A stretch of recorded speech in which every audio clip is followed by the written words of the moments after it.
My brother slapped me across the face at his wedding in front of 300 guests because I refused to give him my yacht. He and his new wife thought everyone would laugh at my humiliation. Instead, a superior court judge in the crowd stood up, and their entire world came crashing down. This is where the story truly begins, and you won't want to miss what happens. Make sure you're subscribed to see it through to the end. We're always curious. Where in the world are you all watching from today? Let us know in the comments. The ballroom was magnificent. It was a space I knew well. I had, in fact, been part of the advisory team on its renovation 5 years prior.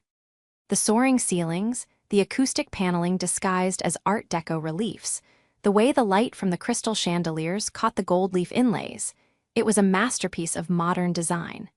And it was filled with 300 of my brother's newest and closest friends, along with a few bewildered family members, all gathered for his wedding to Louise. I sat at table 2, close enough to the head table to show respect, but far enough away to avoid the epicenter of Louise's frantic energy. The champagne was excellent, the sea bass was cooked to perfection, and I was genuinely, if cautiously, trying to feel joy for my brother Marcus. Then came the speeches. The best man, a guy from Marcus's dealership, gave a short, awkward speech about sales quotas. Louise's maid of honor gushed about Louise's vision and uncompromising taste. Then Marcus, my 40-year-old brother, stood up and tapped the microphone. He was flushed, his bow tie slightly askew. He beamed at his new bride, Louise, who was seated beside him, looking like a smug porcelain doll. "Wow, what a night," Marcus began, his voice echoing slightly. "Thank you all for coming. I am the luckiest man in the world. I have married the most beautiful, most brilliant woman I have ever met." Louise preened, blowing him a kiss. "And I'm so glad my big sister, Audrey, could make it," he continued, turning his gaze on me. I smiled and raised my glass. A few people clapped. Marcus chuckled, but it was a sharp, unpleasant sound. "Yeah, Audrey, my incredibly successful, incredibly rich sister." The air in the room shifted. The mood went from celebratory to tense. I kept the polite smile fixed on my face, but my stomach tightened. I knew my brother. I knew that tone. "You see," Marcus said, walking away from the head table and onto the dance floor, mic in hand, "Louise and I, we have big plans. Big, big plans. We're not like Audrey. We don't want to just hoard our success. We want to live." Louise clapped enthusiastically. "Tell them, honey." "But to live," Marcus went on, his eyes locking onto mine, "you need a vessel." He grinned, and a few of his friends from the dealership, already deep into their cups, laughed along, sensing a bit. "And my sister, my generous sister Audrey, has the perfect vessel. Don't you, Aud?" My smile faded. I set my glass down. I could feel the eyes of 300 people turning toward me.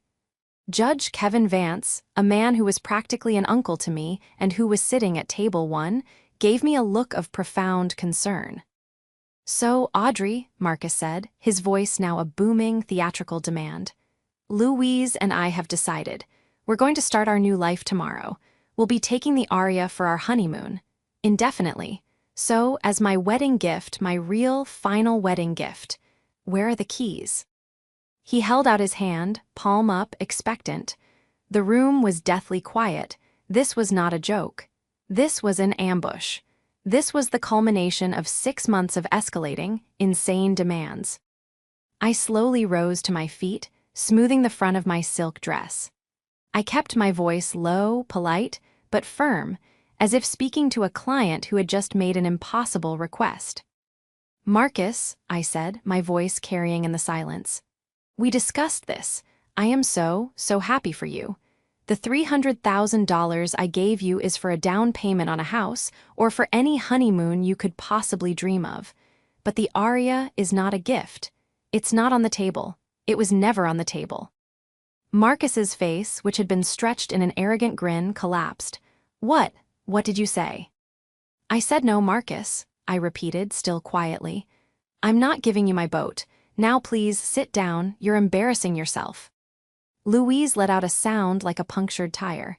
"How dare you?" she shrieked from the head table. Marcus looked at Louise, then at his snickering friends, and then back at me. His face contorted with a sudden, childish rage that I hadn't seen in years, not since I refused to co-sign for a failed nightclub venture. You selfish," he began, his voice trembling. He took 3 fast steps toward me. Before I could even process his movement, his hand arced through the air. Crack! The sound was shockingly loud in the silent ballroom. His open palm connected with my cheek, a flash of white-hot pain exploding across. My face, the force of it was staggering. It snapped my head to the side and sent me, and the delicate ballroom chair I had been leaning against, toppling backward onto the floor. I landed hard on my hip.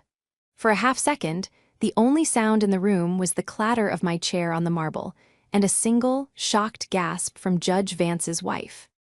I lay there, stunned, my cheek throbbing, looking up at the beautiful, acoustically perfect ceiling.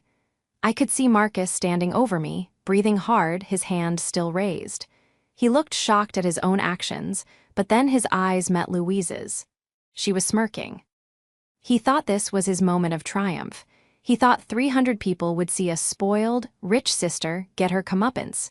He thought they would laugh. No one laughed. The betrayal was so sudden, so absolute, it was worse than the physical sting. He had not just struck me, he had done it in front of my peers, my friends, and a man I considered a father figure, all to impress his new wife and steal an asset he had not earned. The silence that followed the slap was the loudest sound I had ever heard. The silence stretched for 1 second, 2, 3. It was a suffocating, absolute void, heavier than any sound.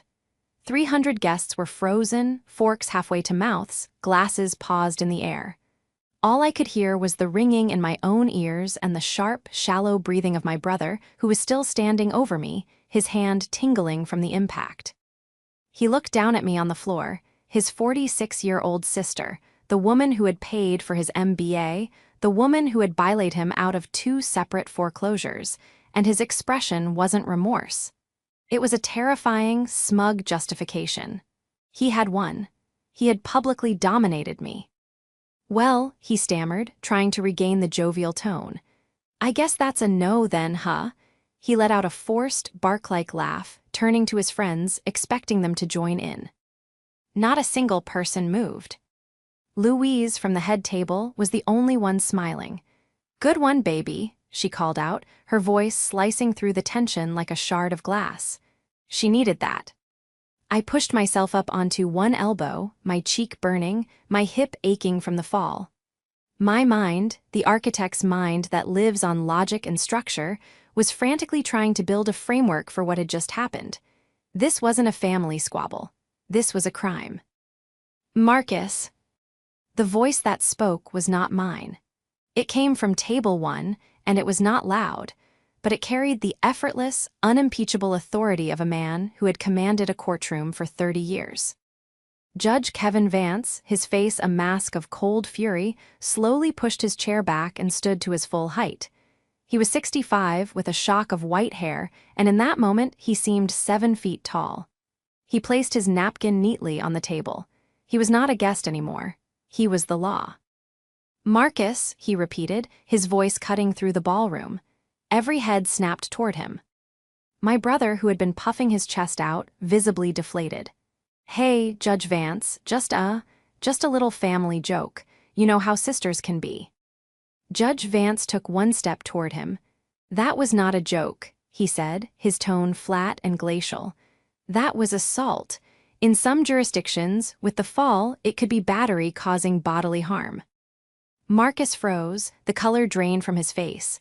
"What, Judge, come on, it's my wedding." "I am perfectly aware of where we are," Judge Vance said, his eyes never leaving my brother. He then looked at the wedding planner, who was hovering by the door, pale and holding a clipboard. "Ma'am, please call the hotel security, and then call the police." "No," Louise shrieked, jumping to her feet. "You can't, it's our party, he's a judge, he can't just do that." "Madam," Judge Vance said, not even gracing her with a glance, "a crime is a crime, regardless of the venue. And as a witness, I have a duty to report it." He finally turned his attention to me. He walked over and offered me his hand. I took it, and his grip was firm and steady. He pulled me to my feet with a gentle strength. "Audrey," he said softly, his eyes full of a deep paternal anger that was all on my behalf. "Are you all right? Do you need a doctor?" I touched my cheek, it was already swelling. I'm all right, Kevin, thank you." "Good," he said. He then turned back to Marcus, who now looked like a terrified child. Louise was frantically whispering to him, "Tell him to stop, make him stop." This was the immediate aftermath. The humiliation I expected to feel was being replaced by a cold, structural resolve. My brother and his new wife had made a catastrophic miscalculation. They had planned this. They had intended to humiliate me into submission, to use public shame to extort a multi-million-dollar asset. They thought this was just a family spat. They thought I was just Audrey, the pushover sister who always paid. They had forgotten that I am an architect, ID. Document everything. I understand contracts, liabilities, and legal structures better than they ever could. And as I stood there, holding my throbbing face, a single, clear thought cut through the pain. They had forgotten who I was. But more importantly, as Judge Kevin Vance pulled out his phone to, I presumed, call the police precinct directly, they had forgotten who was sitting at table 1. The trap wasn't one I had to set. It was one my brother had just gleefully and publicly walked right into. My humiliation was over. His was just beginning.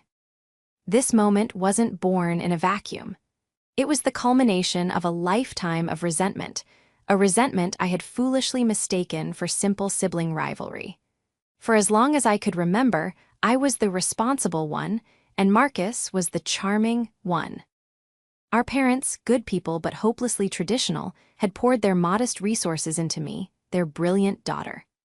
I earned scholarships, went to a top-tier architecture school, and worked my way up from intern to associate to finally founder of my own firm.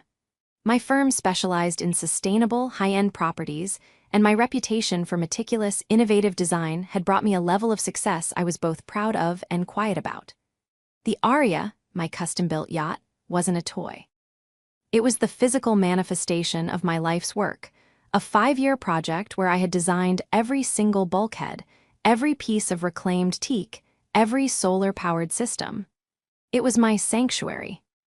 Marcus, on the other hand, had coasted. When our parents couldn't afford his tuition for a private university he had to attend, I paid it. When he graduated with a business degree and decided he was above an entry-level job, I supported him for a year. When he wanted to project success to get his job at the luxury car dealership, I co-signed the lease on his first BMW. To Marcus, my success wasn't my own. It was a family resource pool that he was entitled to tap. Then, a year ago, Louise entered the picture.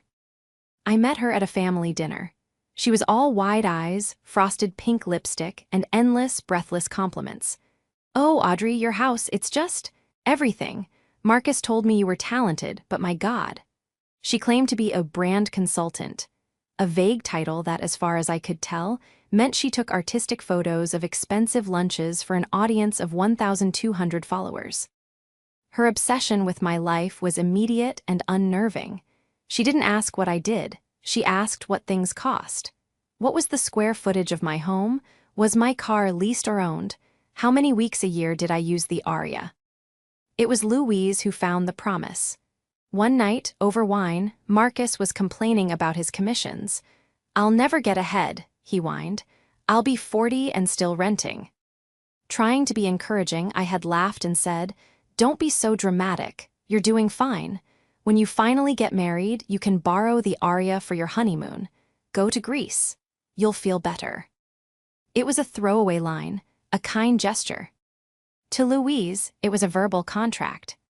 6 months ago, when they announced their engagement, the texts began. At first, they were just excited. "Louise, so excited to take the Aria to Greece, just like you promised, Roman 20. I corrected her gently. "Audrey, happy to lend it to you for 2 weeks, guys.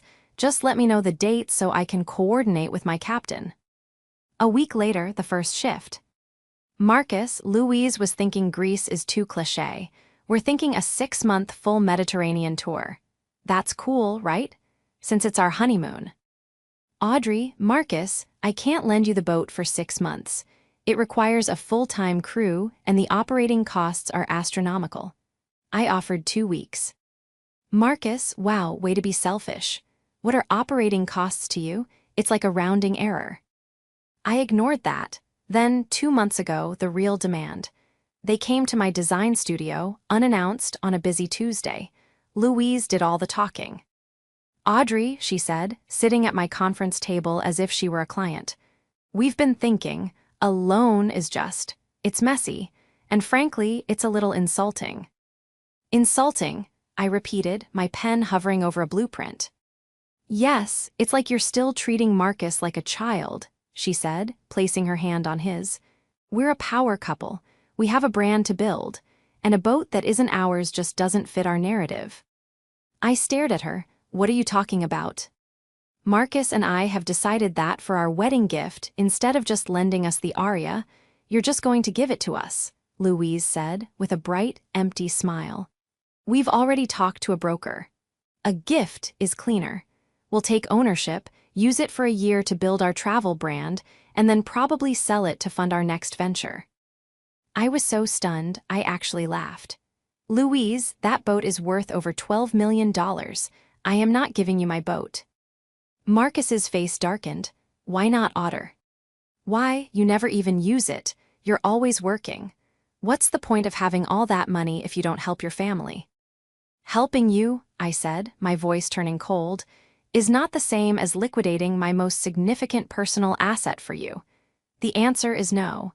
It is absolutely, unequivocally no. That was when the real ugliness started. The harassing calls, the texts calling me a selfish hag, the accusations to our parents that I was hoarding the family wealth. I finally decided to end it. I wired $300,000 to a joint account for them. I sent them a card.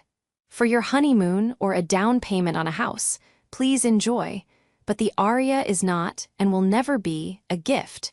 This is my final word on the matter. I thought that would be it. I thought the sheer, staggering generosity of a $300,000 gift would shut them down. Instead, they saw it as an insult. Louise, I later learned, told Marcus it was chump change and a slap in the face. And so, as I stood in that ballroom, my cheek stinging, I realized the slap I'd just received wasn't spontaneous. It was premeditated. It was the slap in the face Louise felt she had received, delivered via my brother's hand. It was their grand, public finale designed to break me. But I don't break, I build. And as Judge Vance led me out of that ballroom, past the stunned faces of 300 guests and the horrified, finally dawning comprehension on my brother's face, I wasn't just a victim. I was an architect, and I was already drawing up the blueprints for what came next. The cool night air hit my throbbing cheek, and the shock began to recede, replaced by a cold, crystalline fury. The chaotic sounds of the reception, a DJ belatedly cutting the music, Louise's high-pitched wail of "You're ruining my wedding," faded behind us as Judge Vance wordlessly led me through the hotel's grand lobby. He didn't stop until we were in the quiet, carpeted corridor leading to the valet. Kevin, I started, but my voice was shaky. He stopped and turned to me, his expression no longer the fiery judge, but the concerned friend who had held me on his shoulders at a family barbecue 35 years ago. Let me see, he said, gently tilting my chin toward the light. He winced. That's going to be a significant bruise, Audrey. We need to get you ice, and we need to get a statement. A statement, I said, feeling numb. Kevin, it's Marcus, it's my brother. It was your brother, he said, his voice firm, leaving no room for argument. The man who did that is a criminal. Family doesn't get a pass on assault. He pulled out his phone. I know the precinct captain in this district. I'm not calling as a judge, I'm calling as a witness to a felony. This was the turning point. Part of me, the responsible sister part that was so deeply ingrained, wanted to go home, lock the door, and just cry. To let the humiliation wash over me and then, eventually, sweep it under the rug, just as I had swept Marcus's debts and failures under the rug for 2 decades. But seeing Kevin's resolute anger, his absolute conviction, extinguished that impulse. He was right. This was not a family disagreement. This was a violent act of extortion. "You're right," I said, my voice hardening. "Make the call." While he spoke in low, concise terms to the police, I stood there, my mind clicking into place. I am a designer. My entire career is built on seeing a problem, anticipating the stresses, and designing a structure that can withstand them. Louise and Marcus were a problem, and I had been ignoring the stress they were putting on my life's foundation. When Judge Vance hung up, he looked at me. "They're sending a car. They'll meet us at the downtown precinct. It's better to do it there, away from this," he gestured back toward the ballroom. "It will be faster, and it will be taken more seriously." "Okay," I said. "Thank you, Kevin, for everything, for standing up." "Nonsense," he grumbled. "I'm only sorry I didn't stand up faster." He then flagged down a hotel attendant for an ice pack, which I pressed to my face, wincing at the cold sting. As we waited for the police car, I made a call of my own. I called my personal lawyer, a man who had structured all my contracts and set up Aria Holdings, LLC. It was 10:30 p.m. on a Saturday. He picked up on the second ring. "Audrey, is everything okay?" "Paul, I'm sorry to call so late. Something has happened. I'm at my brother's wedding, and he just assaulted me in front of the entire reception." "He what?" Paul's voice went from sleepy to razor-sharp. "He slapped me and knocked me to the floor. Judge Kevin Vance is with me. We're on our way to file a police report." I gave him the short version, the demands for the aria, the $300,000 gift, and the public confrontation. "Good God," Paul said. "Okay, filing the report is the right move, the only move. This protects you, and it protects the asset. Judge Vance's witness testimony is ironclad." "That's what I want to talk about," I said, pacing the corridor. "The asset. Louise, his new wife, is the one driving this. She's threatened to ruin me, to go after my clients, my reputation. She's unhinged." "Right," Paul said. "Let them. Any attempt to slander you to your clients is defamation and tortious interference. We can shut that down instantly." "I want to be proactive," I said, a new, cold energy filling me. "She claims to be a brand consultant. I want to know who she is. I want to know everything. As an architect, I would never build on an untested foundation. I was done letting Louise operate in my life without a full survey." "I'll have our investigator run a full background check on her first thing Monday," Paul promised. "Socials, credit, legal, the works. If she has a history, we'll find it." "Thank you, Paul." "And Audrey," he said, his voice firm, "don't talk to Marcus. Don't talk to Louise. Don't talk to your parents until you've given your statement. From now on, they talk to me. Is that clear?" "Crystal," I said and hung up. The police car, a quiet, unmarked sedan, pulled up to the hotel entrance. Judge Vance opened the back door for me. As I slid in, the weight of the night finally settled on me, but it was no longer just humiliation. It was the heavy, solid weight of resolve. Marcus and Louise had planned their attack. They had assumed I was a soft target. They had assumed that family meant I was their permanent, personal safety net. They had forgotten that safety nets are for accidents. They are not for people who jump on purpose, intending to break the very person holding them. The investigation had begun. The structure of their future was about to be condemned. Filing the report was a surreal, out-of-body experience.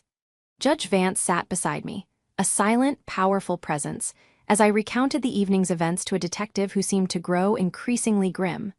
The officer taking the photographs of my face, my cheek now a mottled, swelling purple and red, was gentle and apologized for the flash. Judge Vance gave his own statement, a concise, devastatingly clear account from a judicial witness, which the detective read back with raised eyebrows. We were finished by 2 a.m. I slept for 3 hours and woke up feeling like I'd been hit by a truck. The adrenaline was gone, leaving only a deep, aching throb in my face and my heart. My phone was a wasteland. Dozens of missed calls from my parents, who had presumably been alerted by a frantic Marcus. A string of texts from Marcus himself, oscillating wildly between, "How could you ruin my wedding?" and "Audrey, pick up, we can fix this," and finally, a chillingly cold, "You will regret this." But I didn't have time to dwell. I was meeting a new client at my studio at 9 a.m., and I would not let my brother's meltdown derail my business. I was in my office, a clean, glass-walled space overlooking the city, going over blueprints for a coastal home when my assistant buzzed me. "Audrey, your brother and a woe. Man are here, they don't have an appointment and they're being very insistent." "It's fine, Clara," I said, my voice steady. "Send them in." The doors to my studio hissed open, and in walked Marcus and Louise.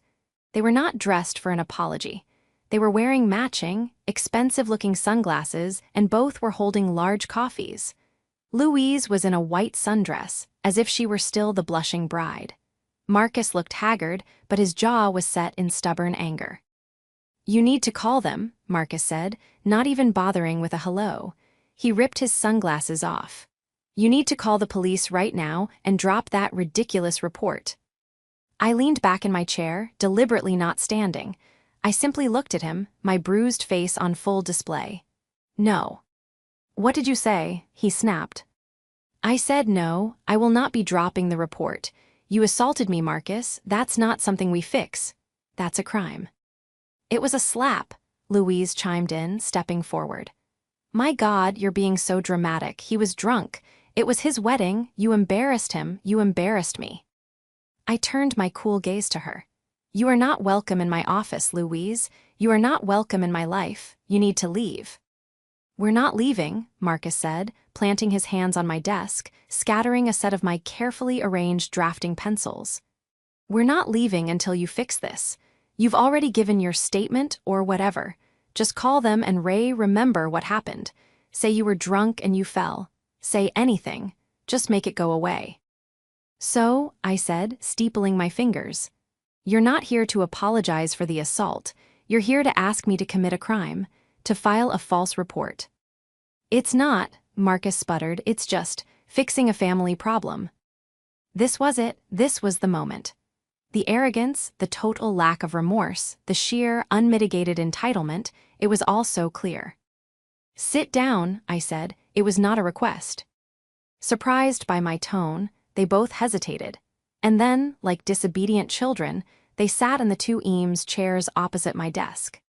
"You came here for the aria," I said. "You assaulted me for the aria.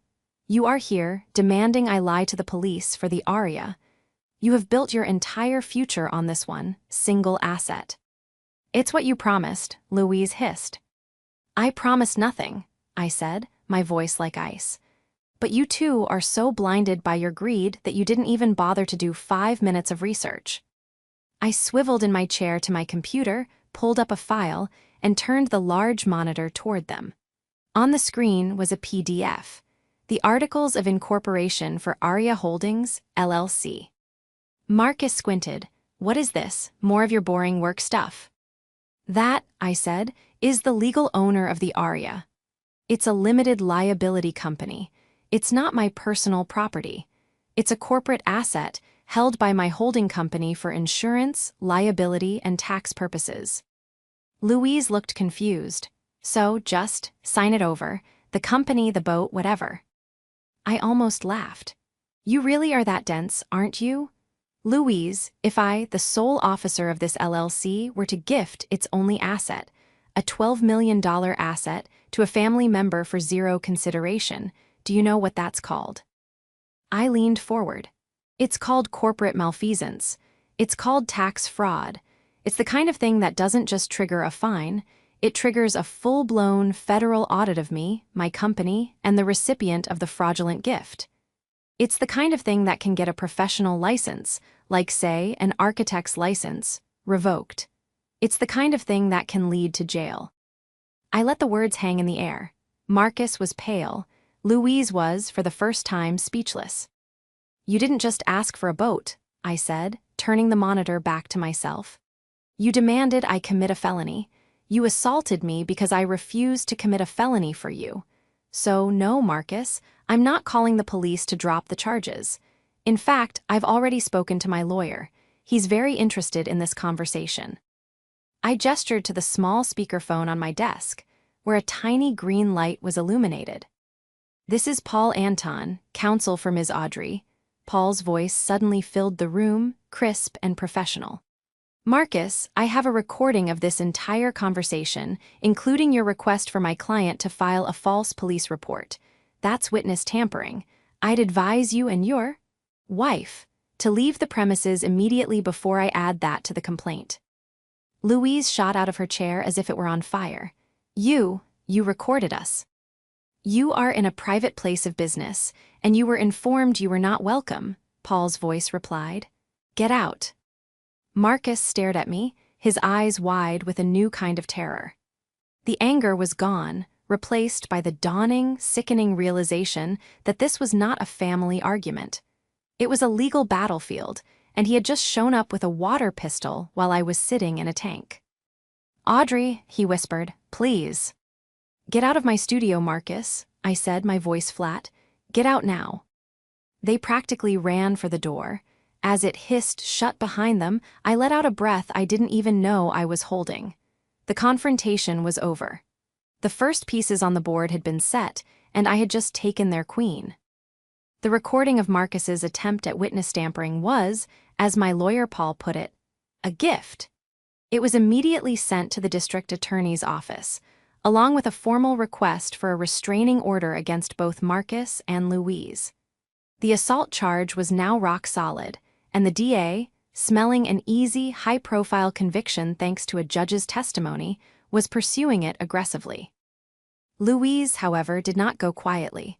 She was a cornered animal, and she came out lashing. 2 days after the disastrous studio confrontation, her smear campaign began. She took to social media, her primary weapon, with a vengeance. She posted a tearful, black-and-white video on her Instagram. I've been quiet for days, she sniffled, her wedding makeup artfully smudged. I've been trying to keep the peace for my new husband, but I can't stay silent anymore about his monster of a sister, Audrey. The post was public. She didn't use my last name, but she tagged my firm's official business account. She ruined our wedding, Louise wept to her 1,200 followers. Just because we asked to borrow her precious boat. She had her judge friend call the police and she's trying to have Marcus jailed, all over a stupid boat. She's a liar, she's selfish, and she hates her family. Please don't support her business. She doesn't deserve it. The comments were a predictable mix of OMG, stay strong, from her clueless friends and a few confused what?s. Paul had it taken down in under an hour. A sharply worded cease and desist letter was messengered to her apartment, citing defamation per se and tortious interference with business. The letter informed her that any further mention of me or my firm would result in an immediate civil suit seeking damages. But she had already done me a favor. Her public post was all the evidence Paul needed for the building a case, part of our plan. While Louise was busy committing career suicide on social media, Paul's investigator had finished his report. And it was devastating. Our girl Louise is not just a brand consultant, Paul said over the phone that afternoon. She's a serial debtor with a pattern. She has over $80,000 in credit card debt across 6 cards. She was sued 2 years ago by a former boyfriend for unpaid loans totaling $30,000. The suit was settled out of court. Before him, an apartment complex in another state won a default judgment against her for $15,000 in unpaid rent and damages. So, she's not just a manipulator, I said, rubbing my temples. She's a professional. She's a predator, Audrey, Paul said grimly. She finds men she thinks have access to money, burns through them, and moves on. Marcus was her ticket to the big leagues. She saw you and the aria as the jackpot.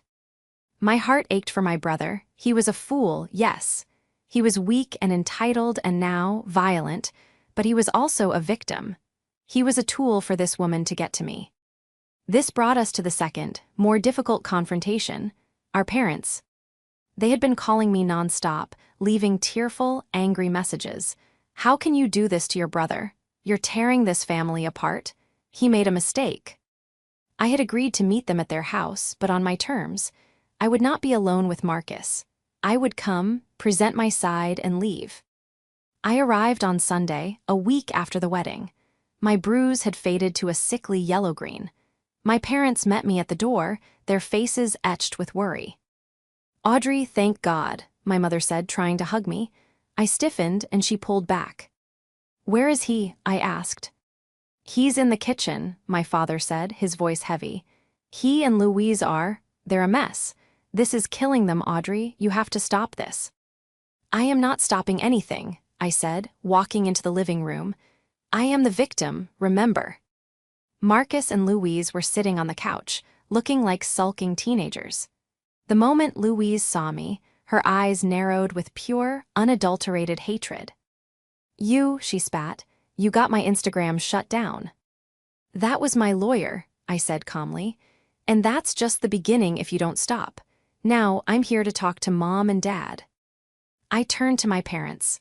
"I know you're upset. I know you think I'm being cruel, but you don't know the whole story. You only know the one they've been telling you." "He's your brother," my mother cried. "He's facing jail, Audrey, over a slap." "It wasn't over a slap, Mom," I said, my voice rising. "It was over this." I took the investigator's report from my bag and tossed it on the coffee table. "What is this?" my father asked. "That," I said, "is a background check on my new sister-in-law. Go ahead, read it." My parents stared at the papers. Marcus lunged for it, but I snatched it away. "Not for you, Marcus. This is for them." I handed the first page to my father. He put on his reading glasses and began to read. His face went from confused to ashen. My God, $80,000 in debt, sued by an ex-boyfriend. "She's a con artist, Dad," I said, my voice breaking just a little. "She's been targeting men for money for at least 5 years. Marcus wasn't her partner, he was her stepping stone. To me, to my money, to my boat." "That's a lie," Louise shrieked, jumping to her feet. "It's all lies. Tell them, Marcus. Tell them how much you love me." Marcus was staring at the paper in my father's hand, his face a mask of disbelief. "Louise, what is this? Settlement? $30,000. "It's nothing, baby," she insisted, her voice frantic. "It's my past. It doesn't matter. What matters is us. What matters is that your sister is trying to destroy our future." "What future, Louise?" I cut in. "The future where you sell my boat and leave him, because that's what was going to happen." "Marcus," my mother whispered, her eyes full of tears as she read the report. Is this true? Did you know about this?" Marcus looked at Louise, then at the report, then at me. He was trapped. The entire narrative, that I was the selfish, cruel one, had just been obliterated by a few sheets of paper. The spell was breaking. You told me he was a stalker," Marcus said to Louise, his voice trembling. "You told me that lawsuit was fake." "He was," Louise screamed. "They're all liars, and so are you." She pointed a trembling finger at me. "You did this, you. She was out of words. Her entire arsenal of manipulation was gone. She was exposed. In front of the family she was trying to fleece, and the man she had used as a battering ram. Marcus, finally, looked at me. The anger was gone, replaced by a dawning, bottomless horror. He wasn't just seeing the legal trouble he was in. He was seeing, for the first time, the woman he had married, and he was seeing the sister he had betrayed. The fight was over. Louise knew it. She grabbed her purse. I'm not staying here for this." She stormed out of the house, slamming the front door behind her. Marcus didn't follow. He just sank back onto the couch and put his head in his hands, his shoulders shaking. My parents looked at him, then at me, their faces a roadmap of confusion and grief. The antagonist's spell was broken, but the consequences were just beginning. The day of the first court appearance arrived 2 weeks later. It wasn't a trial, just a preliminary hearing, but the stakes felt immense. I walked into the Superior Courthouse, my lawyer Paul at my side. My parents were already there, sitting in the back row, looking small and defeated. Then Marcus arrived. He was alone. He looked terrible. He'd lost weight, his suit was rumpled, and he hadn't shaved. He was a man completely adrift. He saw me, and his eyes were a mixture of shame, fear, and a desperate plea. He started to walk toward me. "Don't," Paul said quietly, putting a hand on my arm. "The restraining order is in effect." Marcus stopped, wringing his hands, and shuffled into the front row to sit with his public defender. Louise was nowhere to be seen. "All rise," the bailiff called out. We stood. The judge entered and my stomach dropped. It wasn't Judge Vance, of course it wouldn't be, as he was a witness, but it was a judge I recognized. Judge Maria Santos, known for her no-nonsense, by-the-book approach. "Calling case 774B, the People versus Marcus," the bailiff said. Marcus and his lawyer stood. The prosecutor, a sharp woman in her 30s, stood as well. "Your Honor," the prosecutor began, "the people are pursuing the maximum charge of battery. The defendant, at his own wedding reception, in front of 300 witnesses, violently struck his sister, the victim, Ms. Audrey, causing her to fall and sustain injury." The public defender sighed. "Your Honor, this is a family matter. A tragic one-time misunderstanding fueled by alcohol at a wedding. My client is deeply remorseful. He's a 40-year-old man with no prior offenses. A battery charge is excessive. We believe this should be a simple misdemeanor, deferred with anger management." Judge Santos looked over her glasses at Marcus. "A misunderstanding? I have the police report here. I have the photographs of the victim's face. It looks like more than a misunderstanding to me." "And Your Honor," the prosecutor added, "we have more. The people would like to submit this." She handed a file to the bailiff, who passed it to the judge. "This is a sworn witness affidavit from the Honorable Judge Kevin Vance, who not only witnessed the assault but was the one to report it. He describes the act as willful, malicious, and entirely unprovoked." A murmur went through the courtroom. Judge Santos's eyebrows shot up. She read the statement, her expression hardening. "A sitting judge is the primary witness," she said, looking at the public defender. "And he used the word malicious." "Judge Vance is a family friend, Your Honor," the public defender stammered, clearly blindsided. "He's biased." "Biased?" Judge Santos snapped. "Or an expert witness to the law? I've known Judge Vance for 20 years. He is not a man given to hyperbole. This affidavit is extremely compelling." The prosecutor wasn't finished. "Furthermore, Your Honor, we have evidence of witness tampering. The defendant and his wife, Ms. Louise, approached the victim at her place of business 2 days after the assault, demanding she file a false report and recant her statement. We have a recording of this, provided by the victim's counsel." That was the knockout blow. The public defender's face went white. Judge Santos slammed the file shut. "Witness tampering," she said, her voice dripping with contempt as she stared at Marcus. "You assaulted your sister in front of a judge, and then you tried to get her to lie to the police about it." Marcus trembled, looking desperately at me. "I didn't. She made me." "Mr. Marcus," the judge said, "you are in a very, very deep hole, and you seem intent on digging faster. Given this affidavit and the new evidence of tampering, the people's request for the maximum charge is not only reasonable, it's practically required." And just like that, the showdown I had been bracing for was over. It hadn't been a dramatic confrontation in a public place. It had been a quiet, systematic legal dissection in a half-empty courtroom. The judge set a date for the plea. The public defender, knowing he had no case, told Marcus his only option was to plead guilty and beg for mercy. I stood up and Paul gathered his things. As I turned to leave, I saw her. "Louise." She was standing in the back of the courtroom, by the door, having slipped in late. She was not wearing designer clothes. She was in jeans and a cheap-looking top, her hair a mess, her face pale with fury. She had clearly been waiting for me. As I walked into the hallway, she burst through the doors after me. "You!" she shrieked, and the sound echoed off the marble walls. "You did this, you ruined everything." She lunged at me, her hands clawed, aiming for my face. I didn't even flinch, I just stepped aside. Paul blocked her, and before she could even get close, 2 courthouse bailiffs had her by the arms. "That's her," I heard Marcus yell from behind us.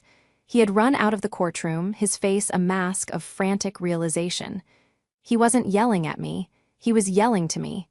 "That's her, Audrey, she's the one, she planned all of it. She told me to hit you.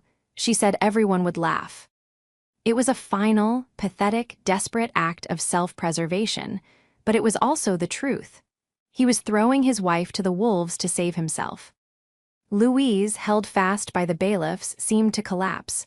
Her final, public humiliation was complete. She had lost. She had lost the boat, she had lost her brand, and she had just lost her husband.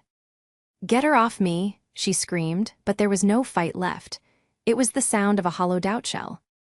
The bailiffs dragged still screaming, toward the security desk. Marcus stood there in the middle of the hallway, a man utterly broken. He had built his entire world around this woman, and he had just set the match to it himself. He looked at me, his eyes empty. "Audrey," he whispered. I just shook my head. Paul put his hand on my back and guided me toward the exit. I didn't look back. The fallout was swift and total. Marcus, on the advice of his public defender, pled guilty to battery and misdemeanor witness tampering. Judge Santos was not lenient. She handed him 2 years of probation, a $10,000 fine paid directly to a domestic violence shelter, and 500 hours of community service. The real punishment, however, was the 52 weeks of mandatory, court-ordered anger management and individual therapy. His luxury car dealership, which operated on an image of class and trustworthiness, fired him the day his conviction was finalized. The scandal, amplified by the involvement of a judge and the salacious details of the aria, was too much for their brand. Louise was the true casualty. Her final, desperate lunge at me in the courthouse earned her a night in jail and her own assault charge, which was dropped only because I declined to press it. It didn't matter. Her creditors, alerted to her legal troubles and the public implosion of her marriage, pounced. The civil suits that Paul's investigator had uncovered were reactivated. She was sued by the credit card companies, the apartment complex, and most satisfyingly, by the ex-boyfriend she had scammed. She and Marcus had their marriage annulled. She disappeared from the state, presumably to find a new town, a new name, and a new victim. My parents were heartbroken. They had not only seen their son convicted of a crime, but they had been forced to see the truth about his character, and the character of the woman they had welcomed into their family. Our relationship is strained, but we are slowly, cautiously rebuilding. They are in therapy now, too, trying to understand their own role in enabling Marcus's behavior for 4 decades. And then there was Marcus. 6 months after the conviction, I received a letter. It was handwritten on simple, lined paper. It was from him. It was not a demand, or a whine, or a justification. It was just 12 pages of a man finally, agonizingly, taking inventory of his life. He was working a minimum wage job at a hardware store. He was living in a tiny, 1-bedroom apartment. He was, he wrote, attending his therapy sessions twice a week. He detailed his jealousy, his deep-seated insecurity, his weakness. He explained how Louise had preyed on those exact things, promising him a life where he could finally be me instead of just being my brother. He wrote that he didn't expect me to forgive him. He didn't deserve it. He just wanted to, for the first time in his life, tell the truth and apologize for the man he had been. I read the letter, and then, for the first time since the wedding, I cried. I cried for the brother I had and the brother I had lost. The restraining order is still in place, but I wrote him back, a simple 2-line card. "I am glad you are getting help. Keep going." It is a start. Today, the aria is anchored in a quiet, turquoise cove. The water is so clear I can see the sandbar 20 feet below. I'm sitting on the aft deck, a large sketchpad in my lap, a pencil behind my ear. The sun is warm, and the only sound is the gentle lapping of the water against the hull. My firm just landed the biggest project of its career, a fully sustainable, carbon-neutral resort in Costa Rica. I am here, on my boat, my sanctuary, doing the first preliminary sketches. My phone buzzed. It was a text from Judge Vance. Anchored off Catalina, waters are calm, thinking of you, proud of you. I smiled and texted back. All is well, Kevin, sketching the future. It looks beautiful from here. I put the phone down, picked up my pencil, and got back to work. The slap, the courtroom, the betrayal, it all felt 1,000 miles away. They were just stress points in the old design. I had weathered them. The foundation had held, and I was already building something new.